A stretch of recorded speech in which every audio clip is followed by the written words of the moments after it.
You're very welcome back. Now, Budget 2025 saw the provision of over €2.48 billion to An Garda Síochána to help support the recruitment of new member staff and reserves. We're joined now by members of the force, Dwayne O'Brien, Sudita Zalli and Josh Rowland, to chat about the latest Garda recruitment campaign. And my God, have they sent out the best of the force to be like, come on, join us. This is so nice. It's lovely to have you here. How are you doing? Good. You all okay? You're good.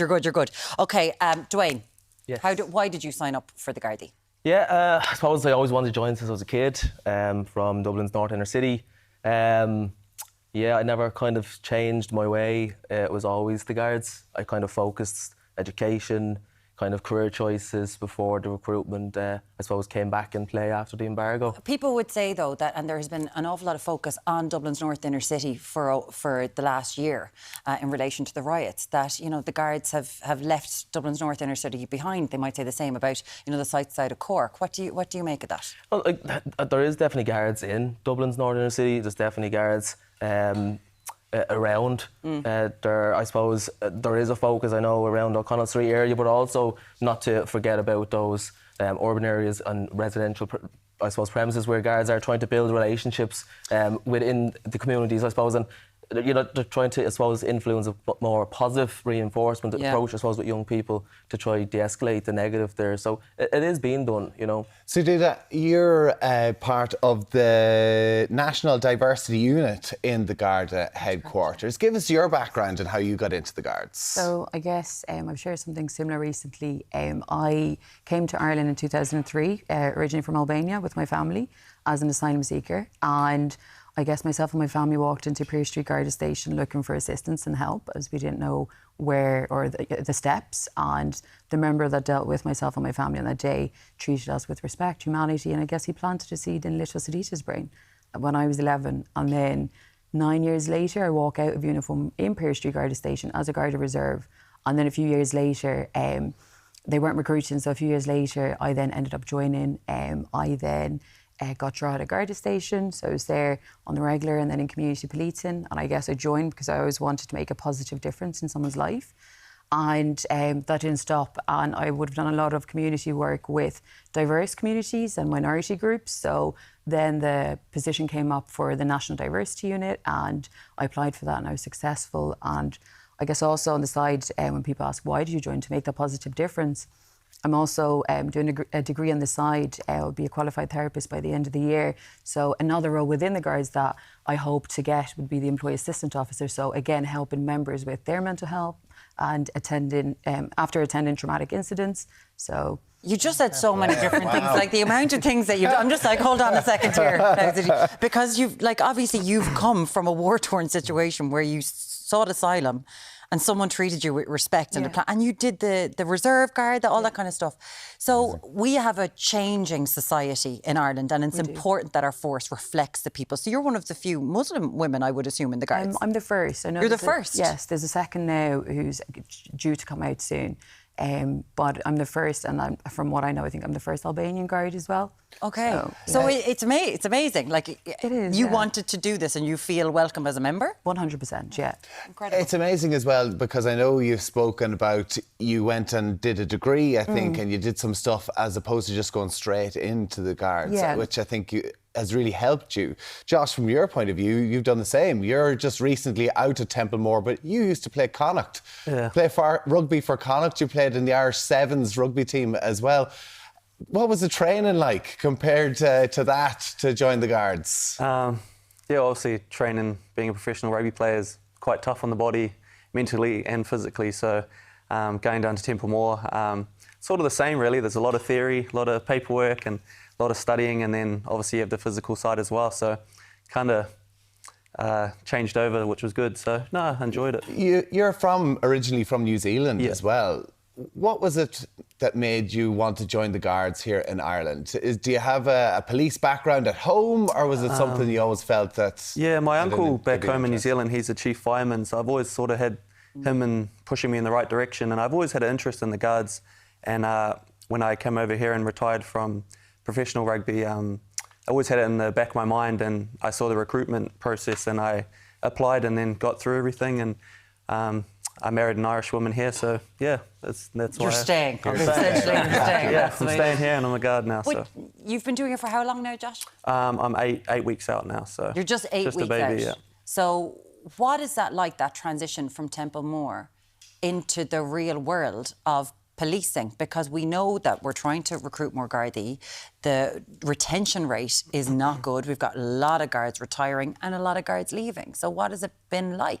Yeah, it's been an eye-opener because it's every day you're going to something new. So it is a challenge, and like you have your colleagues there as well. So it's an eye-opener to. It's different. Yeah, like it is different yeah. because Dwayne, you've been doing this longer than everybody. Like you've been on boots on the ground longer than everybody else. 6.5 years I've been based in kind of Finglas, which is known as the K district. The programme Inside the K, which we would watch here on Virgin Media, which was eye-opening. It was incredible. You were in that. Yes, yeah. Like, and I suppose like it is very important. Like it's not an easy job, and we know it's not an easy job. But like if you want a job that's challenging, that's going to challenge yourself.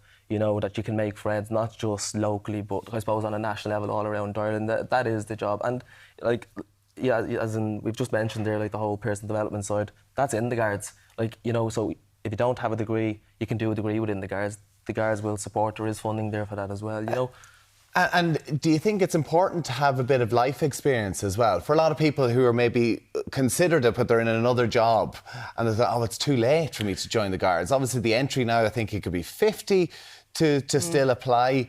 Do you think having that bit of external knowledge is good? Because you do 6 months in Templemore, which is grand, but actually it's a life experience teaches you how to deal with these things. Yeah, like I suppose it's very important. Like I had a degree before I came in from a Newton University, and my background was community and youth work. So I kind of instill kind of, I suppose, the grassroots of working in positively within communities, disadvantaged communities, young people, etc. I suppose, but the best way, kind of the way I looked at it was that, like, for me, it was like a 4-stage process. It was like the personal development, it was the recreational development, social development, and critical development. And every single one of those pieces of development you actually use in the Guards, and you don't actually realise until you actually do it. You know, and when you get to kind of the critical stage, and that is kind of where you are as a police officer, you are critically analysing the given situation that you're presented with. And if you want, I suppose, a job that you're not stuck behind a desk 9 to 5, and you're out and, you know, you're meeting different people, you can go to have a coffee with people, you know, like, that is within the Guards. The community side is obviously so incredibly important and something that we need to recruit more of, because if there aren't Guards within the community, sure, why would anyone have any respect? But that is an issue. We know, we've spoken here, that an awful lot of Guards can't turn on their blue lights. We know that, you know, pension payments have gone down. An awful lot of the supports that you would have had have been taken away since 2013 in a time of austerity. So it's not easy to be a Guard, to try to get a mortgage, to live your life. But how do you feel about the supports from the actual communities that you're dealing with? You know, from us, from the public. Like, is the respect still there? I suppose the best way to look at that is not everyone is going to respect the Guards. And the reason for that is because they've obviously had maybe some sort of negative engagement. Right. Okay. But how do you change that? Yeah. And it goes back to what I was mentioning earlier on about that critical challenging of an individual's mindset. So why do you have that disrespect for Guards? Can we challenge that? Can we change views?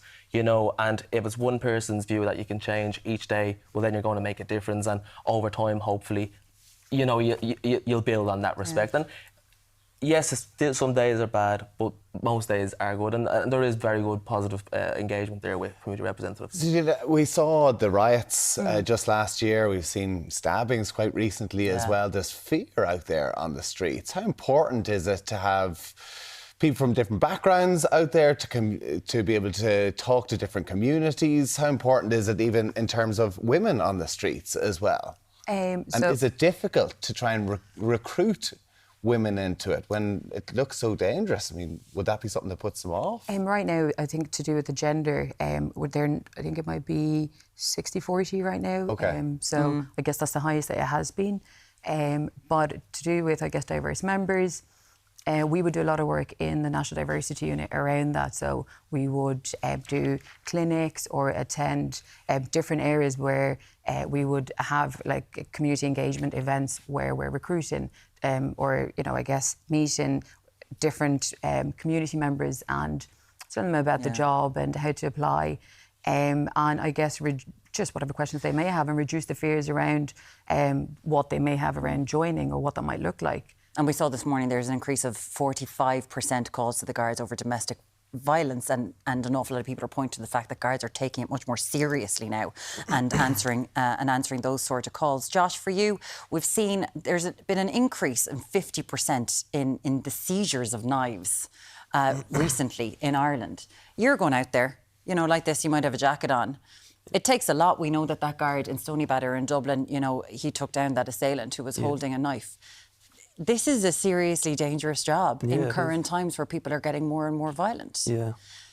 Do people realise that? Do you feel like you're supported enough in that situation?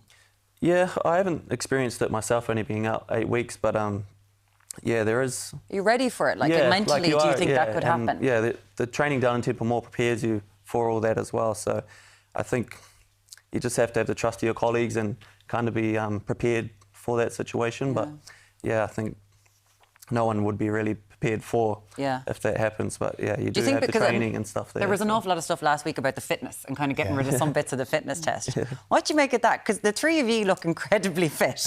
You look like you can go. Do you know what I mean? Like, you have to be. We've seen you on Inside the K. My God, you got to move. And you don't want to see these tests being taken away just to increase the numbers, because you have to have the respect, as you mentioned as well. And if people are getting in by making the tests easier, that's not what we want to see either.